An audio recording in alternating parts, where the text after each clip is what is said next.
அனைவருக்கும் இனிய நமஸ்காரங்கள். உங்கள் ஜோதிஷாச்சாரிய ஜோதிசாமர் மகேஷியர். முருகப்பெருமானை நாம் வழிபட்டோம் அப்படின்னு சொன்னால் நம்ம வாழ்க்கையில் எத்தனை விஷயங்கள் சரியாருது அப்படின்றத இன்றைக்கி நம்ம பார்க்க போகிறோம். நம்பர் 1, முருகரை வழிபடுறதுக்கு கௌமாரம்னு பேர். முருகப்பெருமான் 6 முகங்கள் கொண்டவர். தன்னுடைய சிவபெருமானுடைய நெற்றிக்கண்ணிலிருந்து உதிக்கக்கூடிய அற்புதமான சக்தி. அப்போ அக்னி ஸ்வரூபம்னு சொல்லலாம். அந்த நெத்திப்பொறி விழுந்த இடம் சரவண பொய்கை. அப்போ ஜலஸ்வரூபமாக இருக்கக்கூடியவர் 2வது. 3வது பார்த்துட்டேல் அப்படின்னு சொன்னால் மயிலேறி முருகப்பெருமான் இந்த உலகத்தை சுற்றி வந்தால் அப்போ அது காற்று பூமி 2க்கும் உரியவர். சூரனை வதம் பண்ணும் பொழுது சூரபத்மனுக்கு விஸ்வரூப காட்சி கொடுத்தார்.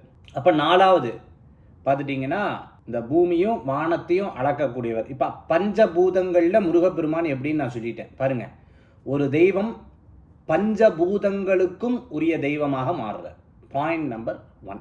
பாயிண்ட் நம்பர் 2 சொல்கிறேன். முருகப்பெருமானை வழிபட்டால் எந்தெந்த விஷயங்கள் மாறுறது பாருங்கள். முருகப்பெருமானுக்கு மற்ற தெய்வங்களுக்கு ஒரே ஒரு பிளானட் சம்மந்தப்படுறது. அதிதேவதா பிரத்யதி தேவதா சகிதாய பகவந்தம் அப்படின்னு சொல்லிட்டு ஒரு பிளானட் சம்மந்தப்படும். ஜோதிட சாஸ்திரத்தில் செவ்வாய்க்கு அதிபதி யாருன்னா முருகப்பெருமான்.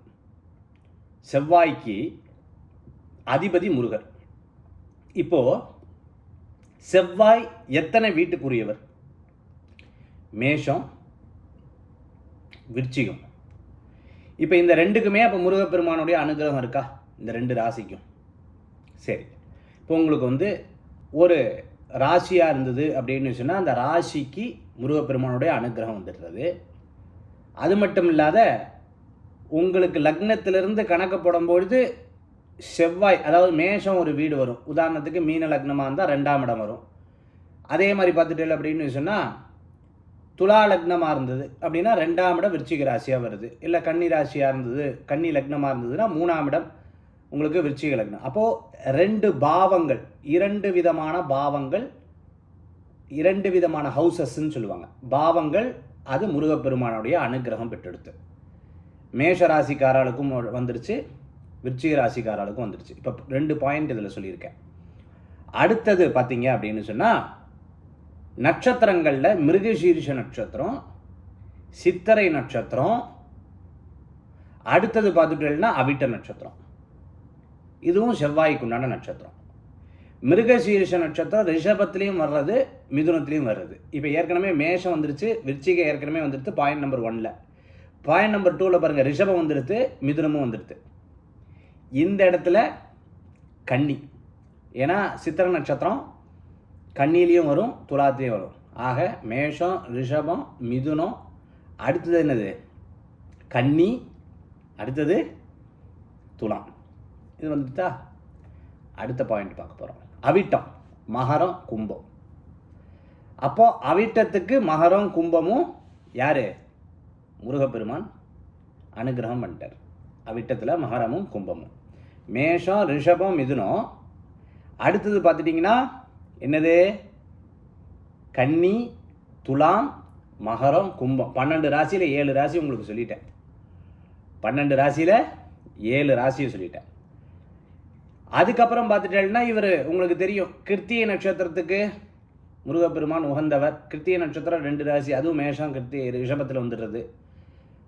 அடுத்தது விசாக நட்சத்திரம்.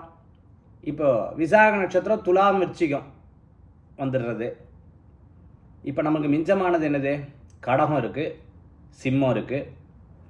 அடுத்தது பார்த்துட்டேன் அப்படின்னு சொன்னால் இந்த இடத்துல தனுசு, மகரம், கும்பம் சொல்லிட்டேன், தனுசு, மீனம். அப்போ கடகம், சிம்மம், தனுசு, மீனம். இதுக்கு சொல்லுங்கள் சார் அப்படின்னு சொன்னால் பாயிண்ட் நம்பர் 4. முருகப்பெருமான் வரும் செவ்வாய்க்கு மட்டும் அதிபதி கிடையாது, 2 கிரகங்களுக்கு அதிபதி. ஒன்று செவ்வாய், இன்னொன்று குரு. இப்போ குரு பார்த்துட்டிங்கன்னா தனுசு, அதுக்கப்புறம் மீனத்துக்கு அதிபதி. எப்படி? அப்போ தனுசு வந்துடுது, மீனமும் வந்துடுது. அடுத்தது 2 தான், சூரியனும் சந்திரனும் கொடுக்கக்கூடிய கடகம், சிம்மம். இதை பற்றி நம்ம பார்க்க போகிறோம். செவ்வாய்க்கு எப்போவுமே 4, 7, 8 பார்வை. செவ்வாய்க்கு எப்பவுமே 4, 7, 8 பார்வை. மேஷத்துலேருந்து 4ஆம் இடம் எதுன்னா கடகம், 7ஆம் இடம் துலாம், அது ஏற்கனவே முருகனுடைய அனுகிரகம் பெற்ற ராசி. அடுத்தது பார்த்துட்டிங்கன்னா 8ஆம் இடம் விருச்சிகம், ஏற்கனவே அது முருகப்பெருமானுடைய அனுகிரகம் பெற்ற ராசி. அப்போ 4ஆம் இடம் கடமும் வந்துருச்சு, 4ஆம் இடம் கடகமும் வந்துவிட்டது. ஒரே ஒரு ராசி என்ன அப்படின்னு பார்த்தீங்கன்னா சிம்ம ராசி. சிம்ம ராசியில் முருகப்பெருமானுக்கு உண்டான அனுகிரகம் அங்கே எங்கே இருக்குது? அங்கே 3 நட்சத்திரம் வந்துடுறது, மகம், பூரம், உத்திரம். உத்தரத்துக்கு முருகப்பெருமானுக்கு விசேஷமா இல்லையா? பங்குனி உத்திரம்னு சொல்கிறோம். அப்போ சிம்மத்துக்கு அனுகிரகம் வந்துடுதா? மேஷத்திலிருந்து 12 ராசிக்காரங்களுக்கு ஆளுமை பார்த்துட்டிங்கன்னா முருகப்பெருமானுடைய ஆளுமை இருக்குது. மற்ற எந்த தெய்வத்திற்கும் அந்த ஆளுமை கிடையாது. அப்போ நீங்கள் என்னென்ன வேண்டலோ அத்தனை காரியங்களும் நடத்தி கொடுக்கக்கூடிய அற்புதமான சக்தி யார்கிட்ட இருக்குன்னா எம்பெருமான் முருகப்பெருமான்கிட்ட இருக்குது. இது வரைக்கும் இந்த டெஃபினிஷன் எந்த யூடியூப்லேயும் நீங்கள் பார்த்துருக்க மாட்டீங்க. ரொம்ப முக்கியமான வேலிடான பாயிண்ட்.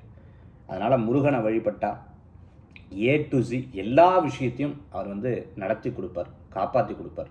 கிரகங்கள் அதனால தான் கந்த சஷ்டியில் நவகோள் மகிழ்ந்து நன்மை அழித்திடும்னு சொல்கிறார். நவகோள்களும் மகிழ்ந்து நன்மை கொடுக்கக்கூடிய அற்புதமான சக்தி கொண்டது. எம்பெருமானை வேண்டுவோம். ஏறுமையில் ஏறி விளையாடு முகம் ஒன்று, ஈசனுடன் ஞானமொழி பேசும் முகம் ஒன்று, கூறும் அடியார்கள் வினை தீர்த்த முகம் ஒன்று, குன்றுருக வேல் வாங்கி நின்ற முகம் ஒன்று, மாறுபடை சூரரை வதைத்த முகம் ஒன்று, வள்ளியை மனம் உணர வந்த முகம் ஒன்று, ஆறுமுகமான பொருள் நீ அருள வேண்டும் ஆதி அருணாசலமாய் எம்பெருமானே நின்ற எம்பெருமானே. வெற்றிவேல் முருகனுக்கு கரோகரோகரா. நன்றி, நமஸ்காரங்கள். ஜோதிஷாச்சாரியர், ஜோதிட சாம்ராட் மகேஷியர்.